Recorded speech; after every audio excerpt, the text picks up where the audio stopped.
Innal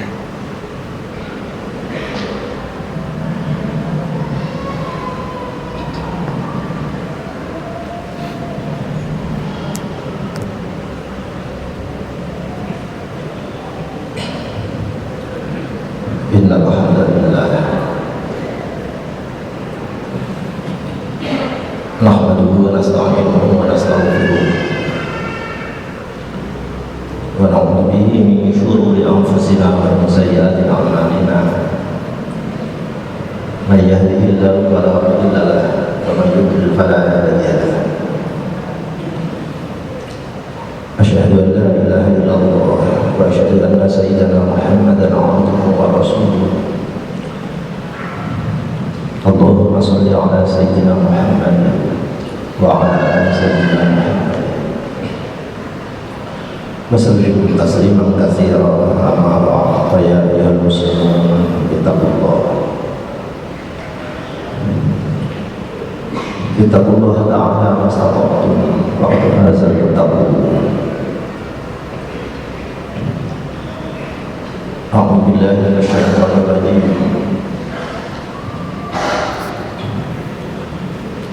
Qad aflaha man zakkaha wa qad khaba man dassaha. Shadaqallahul azim.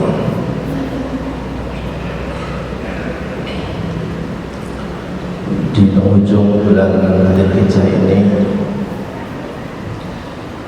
banyak yang tersisa dari catatan historis agama terkait dengan Idul Adha, dengan aktor Nabiullah Ibrahim alaihi salatu wassalam dan Nabiullah Ismail alaihi salatu wassalam, di mana Ismail kecil oleh Allah digelari dengan sifat yang bagus. Dalam surah As-Saffat digelari dengan Gulamin Halim. Fabasyarnahu bi Gulamin Halim. Dan kedua digelari dengan anak yang pintar, bi Gulamin Halim. Fabasyarnahu bi Gulamin Halim, seperti dalam Al-Zariyat. Itu artinya kewajiban orang tua untuk mensukseskan anak kandung sendiri menjadi anak yang halim, anak yang benar, anak dan alim juga pintar. Ya benar, ya pintar, ya pintar, ya pintar. Bisa dibayangkan anak usia 13 tahun diajak dialog yang sangat mengerikan, yang kejam, melanggar HAM oleh ayah kandungnya sendiri untuk disembelih atas perintah Allah. Untuk waktu itu di bawah HAM, jadi pelaksanaan penyembelihan Ismail pada Ibrahim mulus-mulus saja perintah itu. Di luar nalar kita, Ismail kecil mampu menjawab, ya abati fa'al ma tu'mar, segera laksanakan saja. Jawaban ini oleh As-Saffat, jawaban yang lahir dari halim, jawaban yang lahir dari attitude, dari akhlak, dari kepatuhan yang tinggi. Untuk itu kita bisa berpikir ke dalam, khususnya kepada anak-anak kita sendiri. Anaknya orang dewi di sopo benar,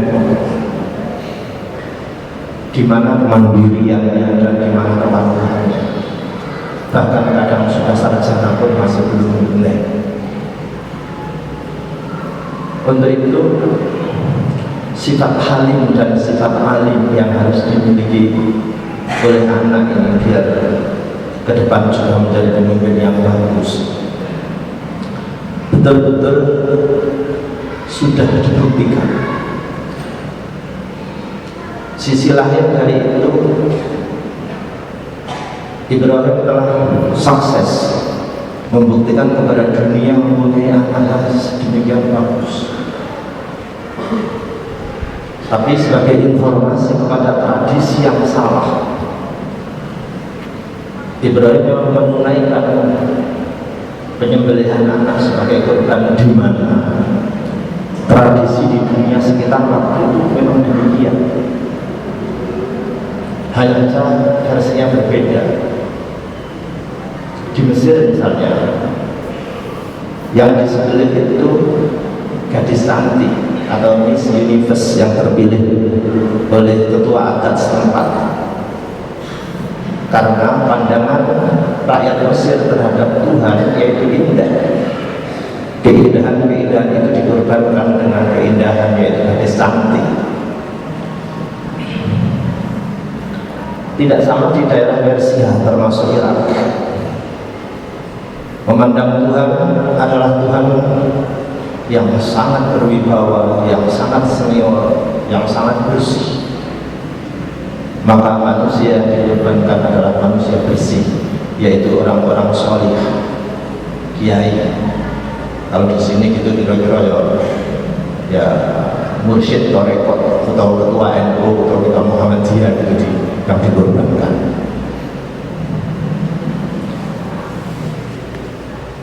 Lain lagi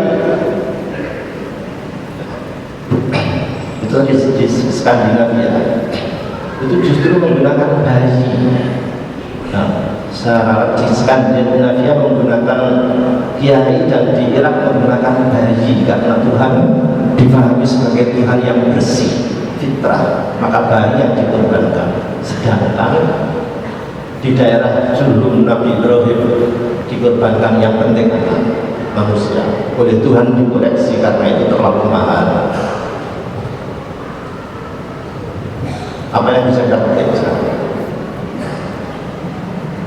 Kenapa Nabi Ibrahim tidak diperintah untuk segera menyembelih kambing saja?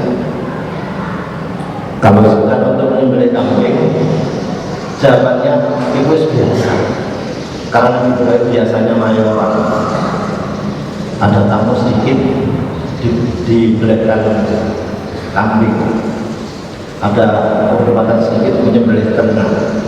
Pemahaman saja tapi izin hanit. Untuk itu tradisi harus dilakukan, tapi karena buruk maka wajib diberhentikan. Bahkan lainnya memiliki nanti sebuah pemotongan tradisi yang seharusnya harus diakhiri dengan filosofis kurban. Tidak boleh ada lagi orang muslim yang membazirkan kepala kerbau untuk tumbal begini. Dosa.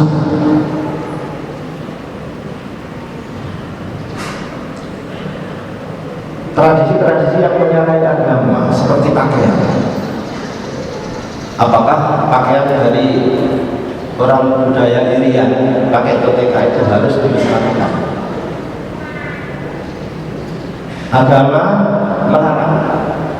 Orang yang berpakaian ketika harus dicerahkan, harus dibimbing dengan peradaban yang modern yang maju sehingga menjadi orang yang terhormat. Gantilah ketika dengan bentuk amplop. Itu misi Islam. Sedangkan misi budaya yang murni budaya dilestarikan. Saya ingin bertanya kepada seniman atau budayawan yang sok melestarikan budaya yang salah, saya ingin tanya, bagaimana kalau ibumu sendiri yang pakai koteka, lalu dipakai tontonan, digawe tontonan, digawe foto-fotoan karena tulis, di mana perasaan? Untuk itu jangan menghina, jangan menafikan bangsa-bangsa Arab yang mungkin dianggap jahiliyah. Ada hikmah. Arab yang terkenal dengan budaya yang menawan seperti itu, begitu sekali dicerahkan oleh Islam, sekali memeluk agama Islam, sekali bertuhan kepada Allah yang ahad, maka seluruh budaya apapun ditinggalkan dan tidak mau kita mengenang saja tidak mau. Siapa yang tidak tahu kebesaran Abu Jahal ketika masih di zaman jahiliyah, tapi begitu masuk Islam sampai sekarang, kalau sejenis Universitas Abu Jahal tidak ada, diputus. Siapa yang tidak tahu kekayaan Abu Lahab, dia membuat begini-begini waktu itu, tapi begitu mereka sudah memeluk Islam, tidak mau mengenang nama-nama besar seperti itu karena salah, sehingga tidak mungkin ada yayasan Abu Lahab, tidak ada. Tidak sama di negeri ini. Kita tahu sendiri penamaan-penamaan itu bukan karena akidah, bukan karena teologi. Bahkan beberapa, meskipun dia itu sesat, musyrik, tak beragama, kalau besar masih dipakai nama. Untuk itu tradisi-tradisi yang begini terus ada dan terserah kita. Bisa tidak memetik pelajaran dari Idul Adha yang mampu menyembelih nafsu sendiri. Kenapa di sini titik beratnya kepada nafsu, kepada hati? Mohon maaf, mengubah kemungkaran memang mempunyai degree, urutan-urutan sesuai kemampuan dengan kekuasaan biliar atau dengan lisan, ucapan, dan terakhir dengan komitmen hati. Selemah-lemah iman kita, selemah-lemah iman kita, jika kita menggunakan hati saja untuk menanggulangi munkar, kita bisa. Siapa pun tahu bahwa artis-artis maksiat itu tampilannya mengajak kepada dosa. Ulaika yad'una ila an-nar. Jadi ngukur artis rapi apa enggak? Pakai Al-Quran. Kalau yad'una ila an-nar tampilannya apa? Joget apa? Begini. Itu berarti siapa? Mereka mengajak kepada. Pak Hajinya tidak mungkin hadir di pesta itu, di dandutan itu, tapi lewat televisi ada di rumah kita masing-masing. Terserah kita mau memasukkan acara maksiat-maksiat itu di rumah sehingga meracuni keluarga kita, meracuni anak-anak kita sendiri, atau mau mengangkat dengan cukup tidak nyetel TV yang acara maksiat.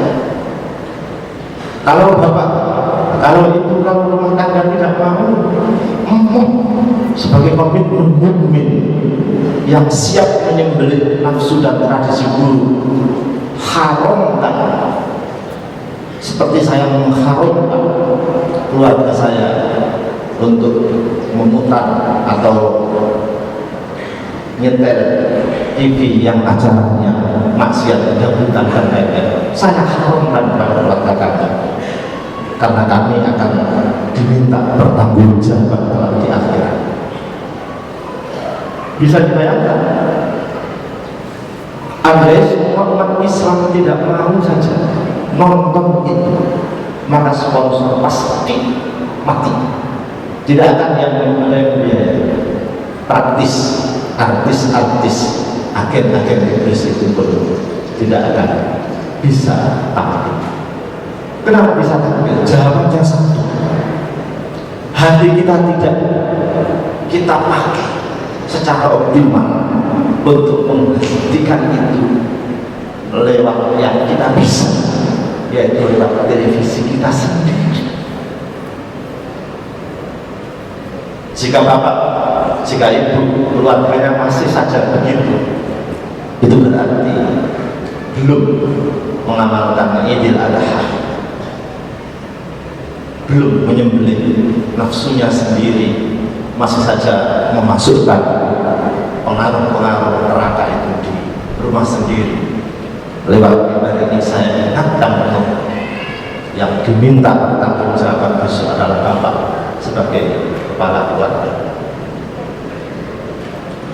Untuk itu Nabiullah Ibrahim alaihi salatu wassalam, Nabiullah Muhammad sallallahu alaihi wasallam, dan misi keislaman banyak launching, justru seluruhnya launching di tanah Arab, di yang tandus.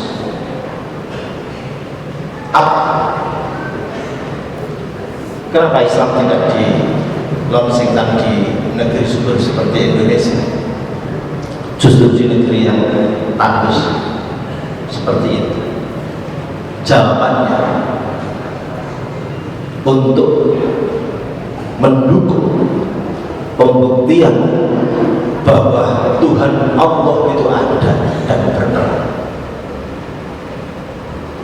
Bagaimana mungkin Nabi Ibrahim alaihi salatu wassalam yang ketika itu meninggalkan anak istrinya di tempat lembah yang ghairi dzar bisa makan, air aja nggak ada. Drama itu sengaja dipilih di Mekah, tandus seperti itu, untuk memberitahu dunia bahwa Tuhan itu berperan, Tuhan itu ada. Kaki Ismail, jejak-jejak bumi memancarkan air, sebuah peristiwa yang spektakuler. Nabi Ibrahim meskipun di padang yang gersang seperti itu, kenapa tidak berdoa kepada Tuhan, ya Tuhan, tolong suburkan tanah ini, beri hujan yang melimpah, yang bagus, biar tumbuh tanaman-tanaman. Nabi Ibrahim gak mau ikhtiar di tanah yang tandus, bukan minta disuburkan, bukan minta hujan, tidak. Tapi Nabi Ibrahim minta secara aksiologik yang spektakuler, yang langsung to the point. Ya, warzuqhum minas samawati, limpahkan buah-buahan apa saja di negeri, kesuwen, lereng nandur, lereng subur, hasilnya saja. Warzuqhum minas samawati, dan betul buah-buahan apa yang tidak ada di Mekah dan di Madinah. Itu artinya, coba saja kalau Islam itu lahir di Jombang, untuk membuktikan eksistensi Tuhan sebagai Tuhan yang berperan itu sulit, masih ada pangeran yang jago-jago musuh. Tapi ini tidak. Untuk itu, di sini ada dua ikhtiar. Ada ikhtiar yang konvensional seperti ikhtiar biasa, dan ada ikhtiar yang sifatnya spektakuler seperti yang ditunjukkan oleh Nabiullah Ibrahim tadi.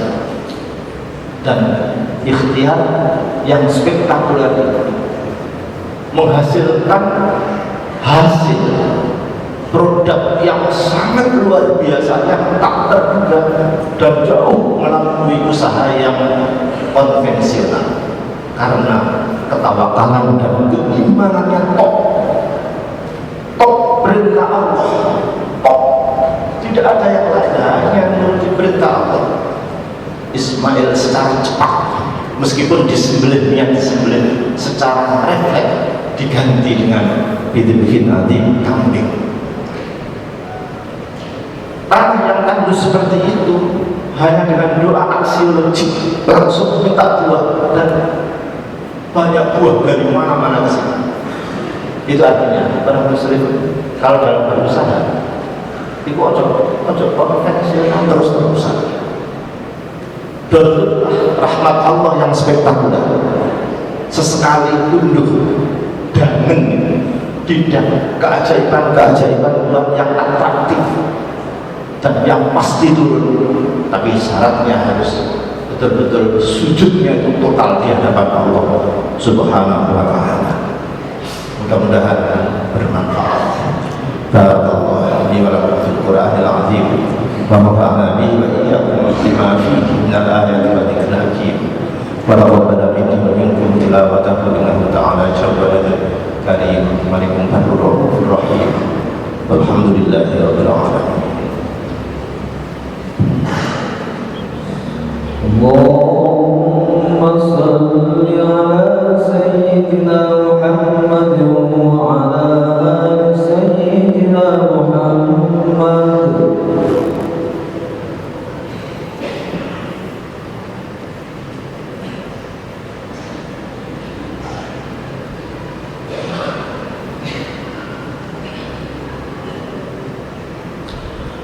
Hamdan katsiran kama amara asyhadu an la ilaha illallah wahdahu la syarika lahu birrahmati liman jahada wal aqab.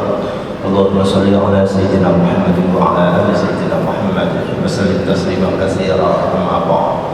Ya ayyuhal muslimun ittaqullaha ta'ala wastaghfiruhu faqad faza al-muttaqun. Wa'lamu anna Allah amarakum bi amrin bada'a fihi nafsihi wa sanna bi malaikatihi faqala إن الله وملائكته يصلون على النبي يا أيها الذين آمنوا صلوا عليه وسلموا تسليما. اللهم اغفر للمسلمين والمسلمات والمؤمنين والمؤمنات الأحياء والأموات إنك قريب مجيب الدعوات. ربنا اغفر لنا ولإخواننا الذين سبقونا بالإيمان ولا تجعل في قلوبنا غلا للذين آمنوا ربنا إنك رؤوف رحيم. Alhamdulillahi rabbil alamin. Inna Allah ya'muru bil 'adli wal ihsani wa ita'i dzil qurba wa yanha 'anil fahsya'i wal munkari wal baghi ya'idukum la'allakum tadhakkarun. Udhkurullaha al-'azima yadhkurkum was'aluhu min fadlihi yu'tikum